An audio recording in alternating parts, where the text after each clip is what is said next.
Na aula 8, iremos abordar o conversor CCCA, que é um conversor que tem uma aplicação muito grande atualmente, principalmente nos sistemas fotovoltaicos e também nos sistemas eólicos.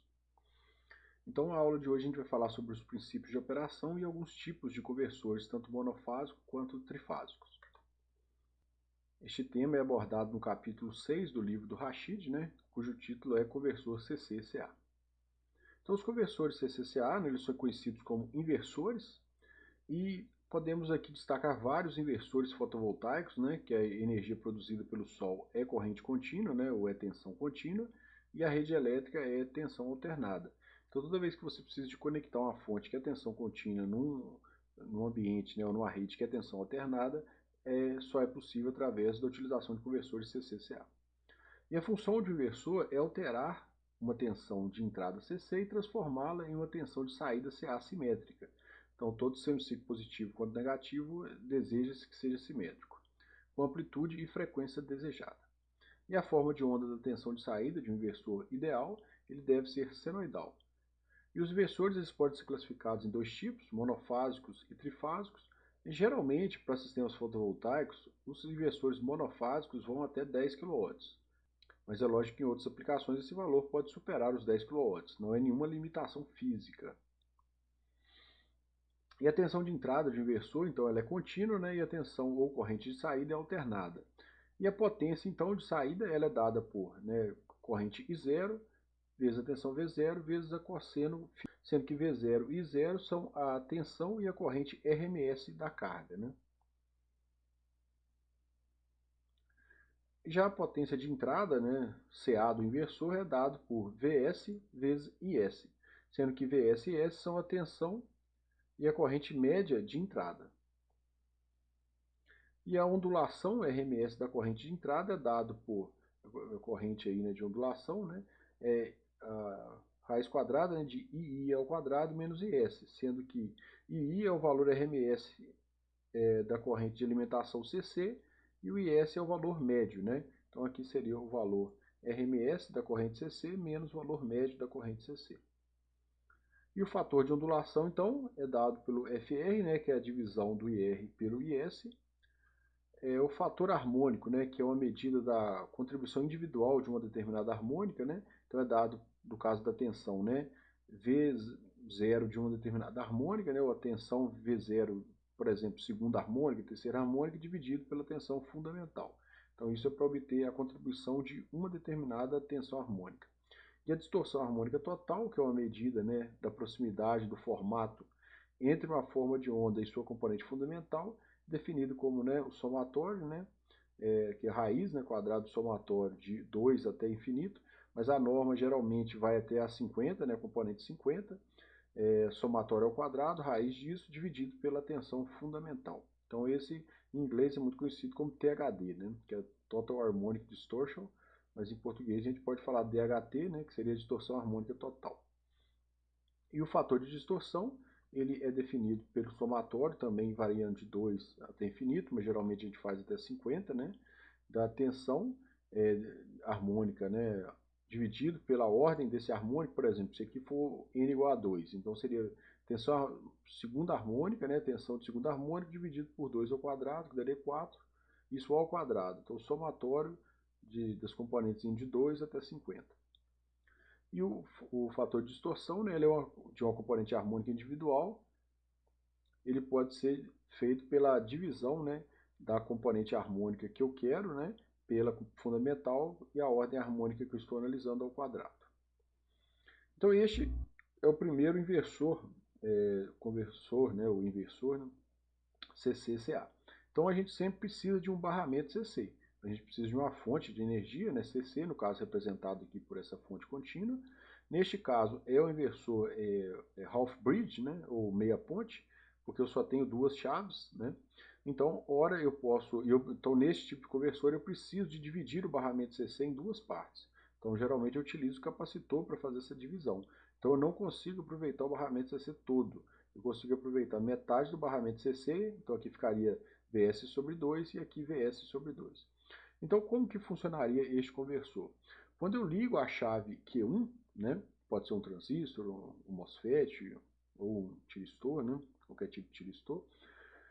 Quando eu ligo a chave Q1, então aqui a tensão positiva, vai vir corrente, vamos definir que esse sentido é o positivo, corrente positiva para a carga, ok? Caso eu queira desligar este transistor, a corrente não vai passar por D1.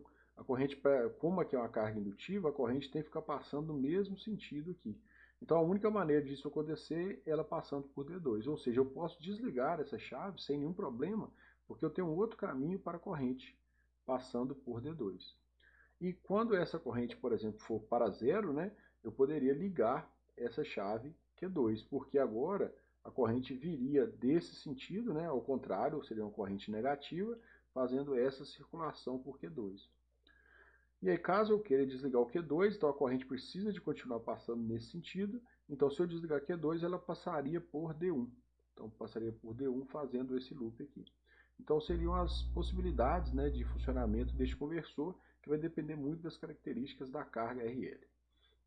Então aqui, se a carga tiver um θ1, né, diferente de zero, né, que se for igual a zero, a carga é resistiva, né?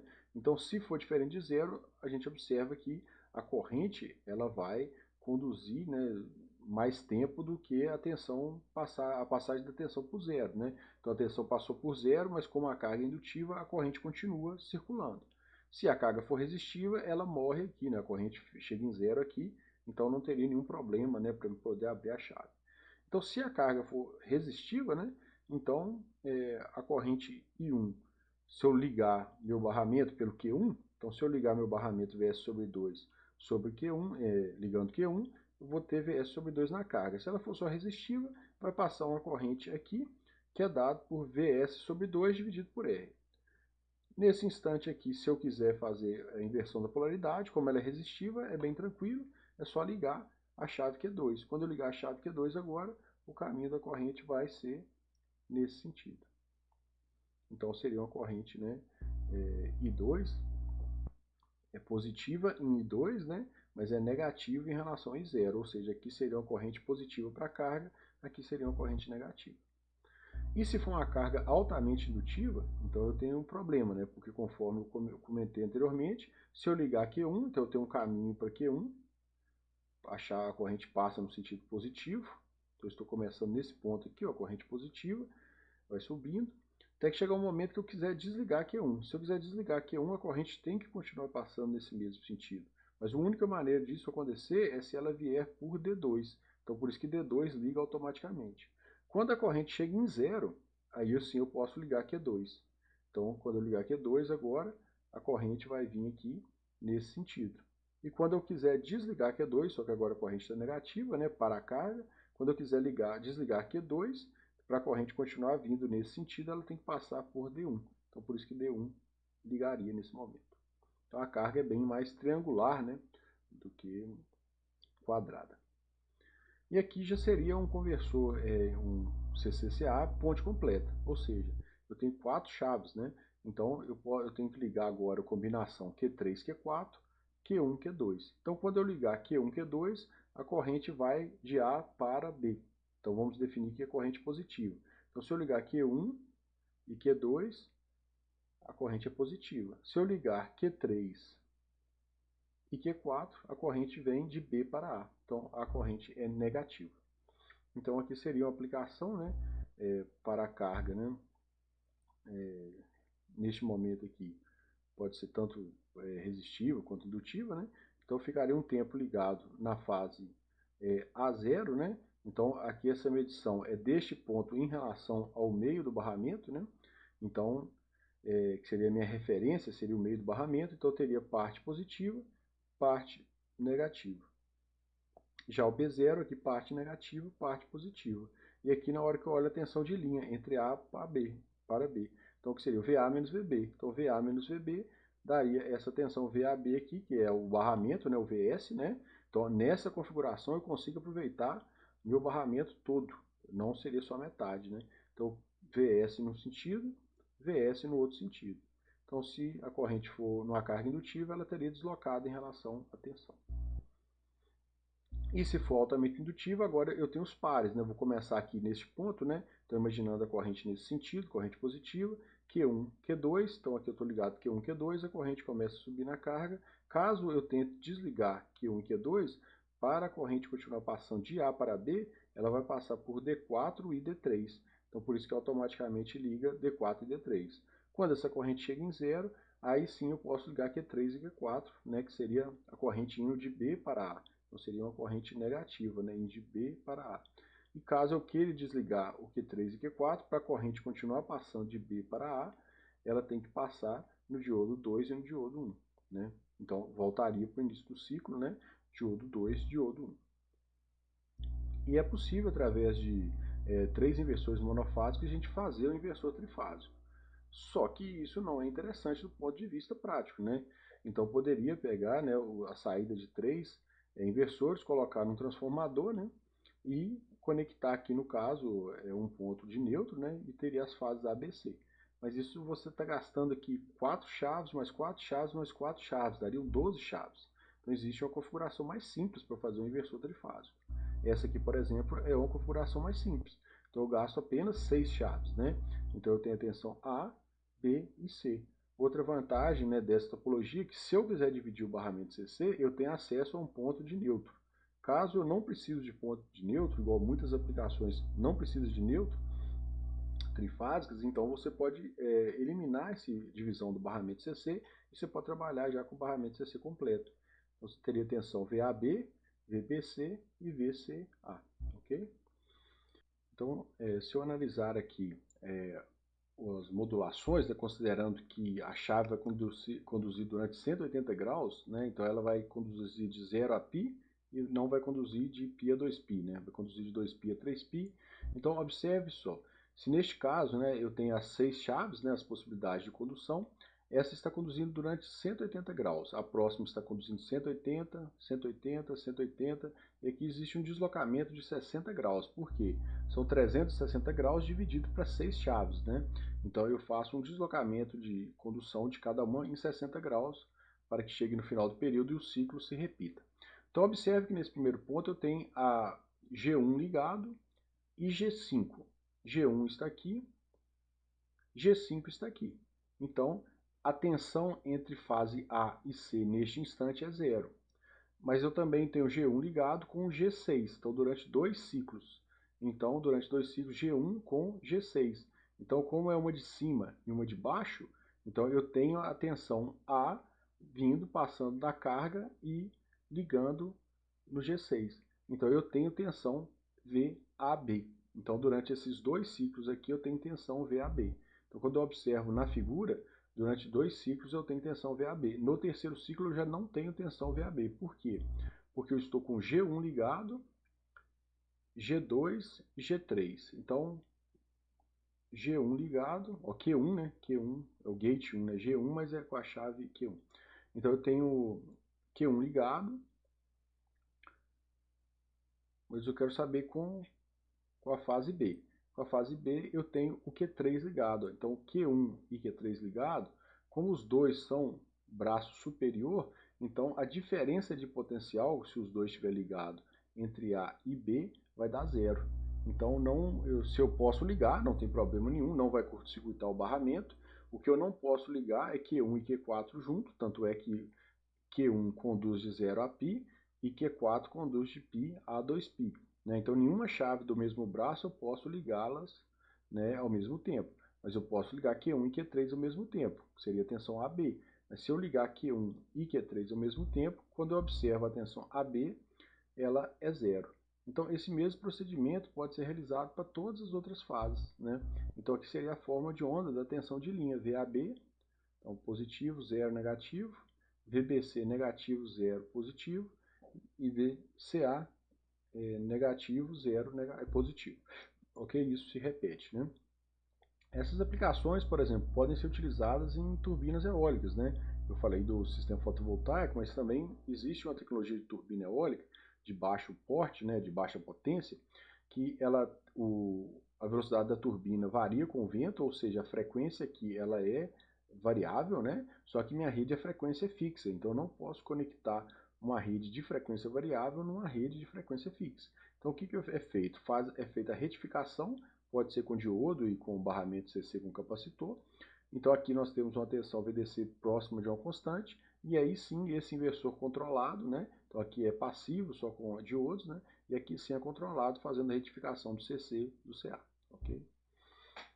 E o inversor modo corrente também é muito utilizado em algumas aplicações que você precisa trabalhar com corrente constante.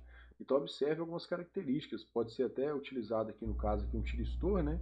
Às vezes podem suportar correntes mais elevadas, né?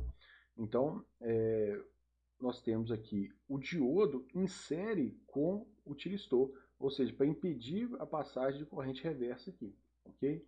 Então esse é um modelo mais completo, né? E aqui geralmente uma fonte de corrente, não sei se todos sabem, mas ela pode ser representada, né, por uma fonte de tensão em série com uma indutância. Então toda vez que você tiver uma fonte de tensão em série com indutância, você pode visualizar isso como uma fonte de corrente, ok? Então pensando, né, numa aplicação aqui, né, então nós temos aqui uma aplicação com conversor CC de barramento, né? Então poderia usar um boost, né? Para poder elevar a tensão. No caso aqui é um conversor Book, né? Então tem o conversor Book. Então poderia abaixar essa tensão, né? Só que aqui tanto faz o conversor que eu estou utilizando. O importante é que aqui é uma fonte de tensão controlada e eu estou em série com a indutância. Ou seja, esse conversor aqui ó, é um conversor fonte de corrente. Observe que ele é a chave em série com um diodo. Então eu vou falar um pouco mais como ele funciona, né? Então observe que nós temos 4 condições. Eu posso ligar agora o Q1 e o Q4 juntos. Por que eu posso fazer isso? Porque aqui funciona como fonte de corrente. Se funciona como fonte de corrente, se eu ligar, der um curto-circuito numa fonte de corrente, qual que é a corrente que vai passar pelo circuito? É a corrente nominal da fonte de corrente. Então a corrente não muda, porque não é como se fosse uma tensão e eu fizer um curto numa fonte de tensão. Então a vantagem de trabalhar com fonte de corrente é que você pode dar curto no barramento, né? E a corrente não vai ter uma corrente de curto, vai ser a mesma corrente da fonte. Então a gente poderia ligar 1100, né? Que seria chave 1 e chave 2, né? Junto com o diodo 1 e diodo 2. Então se eu ligar chave 1 e chave 2, a corrente vai em um sentido na carga. Poderia ligar 0011, que seria a chave 3 e chave 4, né? Então 0011 passaria de Q3 para Q4, ou seja, a corrente então Q1, Q2 é uma corrente positiva e Q3 e Q4 seria uma corrente negativa, né? Também poderia ligar 1001, ou seja, S1 e S4, ou seja, eu posso ligar essa chave S1 e S4. Então qual que é o grande truque aqui do conversor fonte de corrente? Que quando eu quero passar corrente na carga, eu ligo ou Q1 e Q2, ou Q3 e Q4. Quando eu não quero passar corrente na carga, eu desvio a corrente pelas chaves. Então eu consigo modular a corrente, eu consigo aumentar ou diminuir a corrente, controlando o tempo que a corrente está passando por Q1, Q4 e Q3 e Q2. Só que tem um outro detalhe interessante. Vou substituir aqui por uma fonte de corrente, né, dando um exemplo, 10 amperes, né, como um exemplo apenas. Você não pode fazer essa transição abrupta. Ou seja, se você está em Q1 e Q2, você não pode passar automaticamente para Q3 e Q4. Porque como é uma fonte de corrente, a corrente ela não pode deixar de ter um caminho, né? Então, a solução é, eu ligo Q1 e Q2, passo a corrente no sentido. Aí eu posso ligar Q1, já está ligado, eu posso ligar Q4, ou seja, a corrente continua descendo em Q1 e passa em Q4. Aí sim eu posso ligar Q3, porque quando eu ligar Q3 e desligar Q1, a corrente vai vir em Q3 e vai continuar passando em Q4, né? Aí se eu quiser agora, eu posso desligar Q4 e ligar Q2, né? Porque a corrente vai deixar de passar na carga, então eu vou ter Q3 e Q2. Então esse seria a ordem de acionamentos, né? Então eu teria tipo assim Q1 e Q4, né? Q1 e Q4. Estou começando aqui Q1 e Q4, né? Depois está indo para Q1 e Q2. Então de Q1 e Q4 eu vou para Q1, aí começo a passar a corrente na carga, Q1 para Q2. Depois eu paro de passar em Q1 e vou passar em Q2 e Q3. Então eu vou passar agora Q2 e Q3, tiro corrente da carga e depois vou passar em Q3 e Q4. Então agora eu passo corrente na carga de novo, Q3 e Q4. Então observe que sempre só vai mudar uma chave de uma condição para outra, ou a outra chave continua. E aqui seria a corrente, né, resultante na carga, né? Então, nesse momento aqui está passando corrente, nesse outro momento aqui e neste outro momento aqui, a corrente está passando pelo próprio braço aqui. Então, este inversor ele pode ser estendido, né, para fazer um inversor trifásico, né? Então, a mesma ideia por trás. E aqui seriam os pulsos, né, para acionamento desse conversor trifásico. Então, ao mesmo tempo, não pode ter sobreposição de pulso, né? Então, tem que começar aqui G1, G6, né? Depois G1, G2, né? Então, e aqui vai formando a corrente na fase A, a corrente na fase B e a corrente na fase C. Então, essa aplicação eu vou explorar bastante na próxima aula, onde eu quero falar um pouco mais de inversores fotovoltaicos. Então, eu acho que é uma grande aplicação que temos hoje em dia no mercado, né? Então, eu vou usar parte da próxima aula para a gente explorar bastante essa estratégia aqui, né? Que teria, ó, geralmente temos um painel solar aqui que é uma tensão variável, mas eu posso usar um estágio CCCC para controlar a tensão aqui. E aí, com a tensão controlada, eu posso, ou no caso, pode ser um inversor isolado, né, da rede, ou pode ser aqui no caso a rede elétrica, onde eu estou injetando, né, essa energia na rede elétrica. A rede elétrica funciona como a minha carga absorvendo essa energia. Então, finalizo por aqui a aula.